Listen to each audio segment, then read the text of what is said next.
Hello दोस्तों, नमस्कार। बिहार भूमि सर्वे जो अभी 2024 में हो रहा है, उनमें कुछ बदलाव किया गया है। कुछ नियम ऐसे हैं जिन्हें बदला गया है। तो इन सारे नियमों के बारे में इस वीडियो में बताएंगे कि आखिर कौन-कौन से नियम है और कौन-कौन से डॉक्यूमेंट लगने वाला, कौन-कौन सा डॉक्यूमेंट नहीं लगने वाला। कौन सा डॉक्यूमेंट को बनाना जरूरी है और कौन सा डॉक्यूमेंट को बनाना जरूरी नहीं है। इन सारी चीजों के बारे में इस वीडियो में आपको बताएंगे। बिहार में जो सर्वे चल रहा है उनमें जो भी बदलाव किया गया है उसका ऑफिशियल नोटिफिकेशन आप देख सकते हैं, जो कुछ इस प्रकार से है। इनके इसमें पूरी जानकारी आपको देंगे कि क्या-क्या बदला गया है, क्या आवश्यक है बनाना और क्या आवश्यक नहीं है बनवाना, किन कागजातों का आवश्यकता है और कौन-कौन से कागजात है वैसे भी है जिनको हाल में ही बहुत सारे लोग हैं जो भीड़-भाड़ में, कलेक्ट्रेट में, कोर्ट में बहुत सारे भीड़ लगा के बना रहे हैं। उन सारे डॉक्यूमेंट की आवश्यकता है या नहीं, इन सारी चीजों के बारे में आपको इस वीडियो में बताएंगे। तो दोस्तों वीडियो को अंत तक जरूर देखिएगा। दोस्तों वीडियो को आप स्किप नहीं कीजिएगा। यदि आप हमारा वीडियो आपको पसंद आए तो वीडियो को लाइक कर चैनल को सब्सक्राइब जरूर कर दीजिएगा। यहाँ पे आप देख सकते हैं, यहाँ पे लिखा हुआ भू अभिलेख एवं परिमाप निर्देशालय, यानी कि बिहार भूमि के ऑफिशियल वेबसाइट से ये जारी किया गया है। कहता है राजस्व एवं भूमि सुधार विभाग की ओर से है। यहाँ पे देख सकते हैं बिहार विशेष सर्वेक्षण एवं बंदोबस्ती में रैयत के लिए कुछ समान अनुदेश, मतलब कुछ वैसे अनुदेश बताया गया है जिनके बारे में आपको जानना बहुत ही आवश्यक है। तो दोस्तों आप लोग अंत तक बने रहें, आपको पूरी जानकारी दी जाएगी। यहाँ पे आप लोग को बता दें कि बिहार सर्वे में बहुत सारी चीज वैसे हैं जिनमें बदलाव किया गया है। तो जिन जिन चीजों के बारे में बदलाव किया गया आप हमारे वीडियो में बने रहें, आपको पूरी जानकारी इस वीडियो में दिया जाएगा। तो सबसे पहले बात करेंगे कि क्या आवश्यक है। आवश्यक क्या है, बहुत सारे वैसे चीज है जिन्हें बदल कर और बहुत सारे वैसे चीज है जिन्हें हटा दिया गया कि वो आवश्यक नहीं है, आपके लिए वो आवश्यक नहीं है तो आप इसे नहीं बनवाएं, आप इसके बनवाने में अपने पैसा और व्यस्त समय खर्च ना करें। बताया गया है कि स्व घोषणा प्रपत्र जो आप लोग भर रहे थे वो सभी वंशजों द्वारा आधारित भूमि के आधार पर अपने अंचल कार्यालय शिविर में जमा करना होगा। इन्हें आप लोगों को जमा करना बहुत ही जरूरी है, या फिर आप अपने ऑनलाइन के माध्यम से डीएलआरएस के ऑफिशियल वेबसाइट पे जाके इसे अपलोड कर सकते हैं। जो आवश्यक है इनके बारे में आपको अभी बता रहे हैं। जो आवश्यक नहीं उनके बारे में अभी बाद में बात करेंगे। यदि आपने अभी तक हमारे वीडियो को लाइक नहीं किया तो एक लाइक अवश्य कर दे और चैनल को सब्सक्राइब नहीं किए तो सब्सक्राइब भी अवश्य कर ले, ताकि इस तरह का वीडियो नोटिफिकेशन आपको मिलती रहे। तो देख सकते हैं नीचे दूसरे में आता है दोस्तों, दूसरा में है कि खतियानी रैयत, जमबंदी रैयत एवं वंशज स्वयं प्रपत्र 3 वंशावली तैयार कर अपने अंचल शिविर में जमा करें। यह निर्देशालय की वेबसाइट पर जाकर अपलोड करें।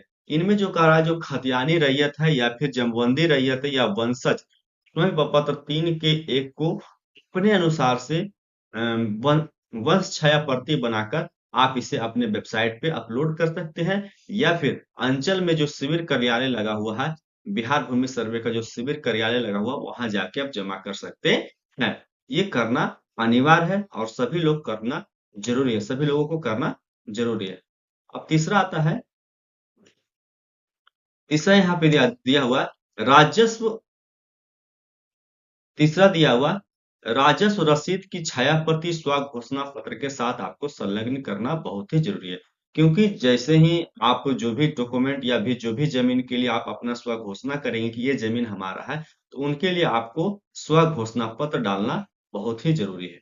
चौथा में आपको बताते हैं यहाँ पे, यदि क्रय, बंदोबस्ती, दान या भूमि भूमि हो तो बंदोबस्ती छाया प्रति आपको लगाना बहुत ही जरूरी है। यदि आप कोई जमीन को खरीदे हैं, उन्हें खरीदे हैं, वो आपका जमीन हो गया, मोटेशन नहीं हुआ तो भी कोई दिक्कत नहीं है। वैसे केस में आपको क्या करना होगा, उसकी छाया प्रति आपको अपने प्रपत्र 2 के साथ और लगाना होगा। यदि क्रय, बदलें, दान की भूमि हो तो स्वयं दस्तावेज की छाया प्रति लगाएं। प्रपत्र 2 जो आप फॉर्म भरेंगे उसके साथ जिस जमीन को बदलैन किया गया या फिर क्रय किया गया हुआ या दान में आपको मिला है, तो उनका कोई ना कोई डॉक्यूमेंट होता है। उस डॉक्यूमेंट को अपने फोटो कॉपी के साथ प्रपत्र 2 के पीछे में लगा के आप सिविल कार्यालय में जमा कीजिए, या फिर ऑफिशियल वेबसाइट पर DLRS के ऑफिशियल वेबसाइट पर जाके इसे अपलोड करें। पांचवा में है, पांचवा में होता है कि यदि सक्षम न्यायालय का आदेश हो तो आदेश की छाया प्रति लगाएं। पांचवा में कहा जाता है कि ये करना बहुत ही आवश्यक है। बहुत सारे वैसे केस में है जहाँ पे क्या, यदि कोई व्यक्ति कोई जमीन के लिए टाइटल सूट किया होगा, केस लड़े होगा, तो यदि उनको जमीन जीत में मिली होगी, यानी कि उसको न्याय उसके पक्ष में मिला होगा, तो न्यायालय से जो आदेश की प्रति कॉपी होती है, छाया प्रति होती है, जो आवेदन जो उसके पास जो मिलता है कि आपने टाइटल जीत गया है, तो उसका छाया प्रति प्रपत्र 2 के जो फॉर्म भरेंगे उसके पीछे आपको उसका लगाना होगा। पांचवा में आता है,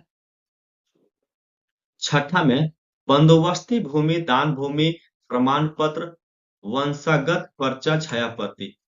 6 नंबर में बताया कि ये देना जरूरी है। यदि किसी व्यक्ति का जमीन दान में मिला हो, बंदोबस्ती में मिला होगा, या फिर किसी अन्य कारण से मिला होगा, उसकी छाया पर तो उसका भी कोई प्रूफ होता है, वो आपको यहाँ पे लगाना अनिवार्य है।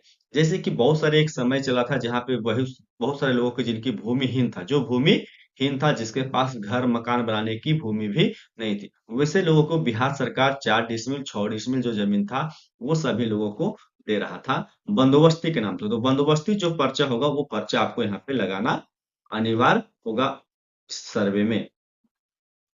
अब आप अब नीचे देख रहे हैं, एक लास्ट में है 7 में, जो कि करना अनिवार्य है। जमबंदी रैयत जीवित है तो केवल स्व घोषणा पत्र देंगे, वंशावली नहीं। बहुत सारे वैसे भी लोग हैं जो कि वंशावली सभी लोग बना रहे, सभी लोग अ- जबरदस्ती बना रहे हैं, बनाते बनाते बनाते वो थक रहे हैं, उन्हें अपना पैसा भी बर्बाद कर रहे हैं, सब कुछ कर रहे हैं। तो वैसे केस में क्या करना होगा आपको, बंदोबस्ती रैयत जो यदि कोई जीवित है, जिनके नाम से रसीद कट रहा है, वो व्यक्ति जीवित है, तो वो उन्हें वंशावली देने की आवश्यकता नहीं, वो अपने नाम से खतियान खुलवा सकते हैं। सिर्फ प्रपत्र 2 को फॉर्म भरना है, सिर्फ प्रपत्र 2 जो ये है, ये पत्र भर के दे देंगे, वंशावली आपको नहीं देना है। आप देखें क्या जरूरी नहीं, आवश्यक नहीं है। आवश्यक नहीं वाले में देख सकते हैं, आपको दिख रहा है यहाँ पे कि सबसे पहले कहा गया कि प्रपत्र 3 वंशावली जो कार्यालय, दंडक अधिकारी या नोटरी या ब्लॉक से आप बना रहे हैं, कहीं से भी बना रहे हैं, उन्हें बनाने की आपको जरूरत नहीं। बहुत सारे भी फिलहाल में क्या था, बहुत सारे कार्यपालक दंडक अधिकारी के ऑफिस में बहुत भीड़ लगा हुआ था कि यहाँ से वंशावली बनाना है तभी आपको वंशावली बनेगा। तो इसके ध्यान में रखते हुए सरकार वंशावली को नोटरी ऑफिस से बनाने के लिए नहीं कहा, आप नहीं बना सकते। सिर्फ आप अपने जो है एक सादा पन्ना पे आप वंश वृक्ष बना के आप प्रपत्र 2 के साथ लगाकर आप अपने जमा कर सकते हैं। तो ये वंशावली कहीं भी कोई भी दंडाधिकारी किसी भी आदमी से बनाना नहीं है। दूसरा में है कि क्या करना जरूरी नहीं है। सबसे पहले प्रपत्र 3 वंशावली के आधार पर संबंधित ग्राम पंचायत के प्रतिनिधि से हस्ताक्षरित करना आवश्यक नहीं। जो वंशावली बना रहे थे, कुछ केस में ऐसा भी कहा गया था कि वंशावली में जो भी है, आपके गांव का वार्ड हो, सरपंच हो, मुखिया हो, उम, उम, पंचायत समिति हो, यहाँ तक आंगनबाड़ी, किन्हीं का साइन लेना होता था।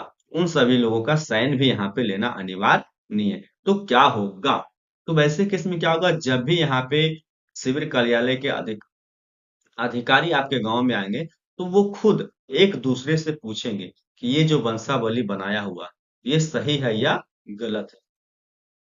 तीसरा में देख सकते हैं, खतियान की सच्ची प्रति आवश्यक नहीं है। अगर जो किसी व्यक्ति के पास जमीन है और उस जमीन का जो है आप भुला गए हैं रसीद, तो खतियान का देना जरूरी नहीं। आपके पास रसीद उसका कट रहा है, रसीद आप सिर्फ दे दीजिएगा तो उतना ही बहुत काफी है। चौथी, जब आपके जमीन पे आके किश्तवाड़ करेंगे अमीन लोग, सर्वे पदाधिकारी, तब आपको यहाँ उपस्थित होना आवश्यक नहीं है। हो सकता है यदि आपका कोई विश्वास पात्र हो, तो जमीन पे उपस्थित रहने के कारण सर्वे कर्मचारियों को पहचान करने में सुविधा हो सकती है। होगी तो आप उन्हें भेज सकते हैं, नहीं तो नहीं। पांचवा में कहते हैं राजस्व रसीद का उद्धत ऑनलाइन प्रति आवश्यक नहीं है। यदि कोई रसीद कट रहा है तो उसको ऑनलाइन रसीद देना जरूरी नहीं है। ऑफलाइन रसीद दे सकते हैं, परंतु ऑनलाइन रसीद देना आवश्यक नहीं है। बदलाव की दोस्तों, यदि आपने अभी तक हमारे वीडियो को लाइक नहीं किया तो एक लाइक अवश्य कर दे, और चैनल को सब्सक्राइब नहीं किए तो सब्सक्राइब भी अवश्य कर ले, ताकि इस तरह का वीडियो नोटिफिकेशन आपको मिलती रहे।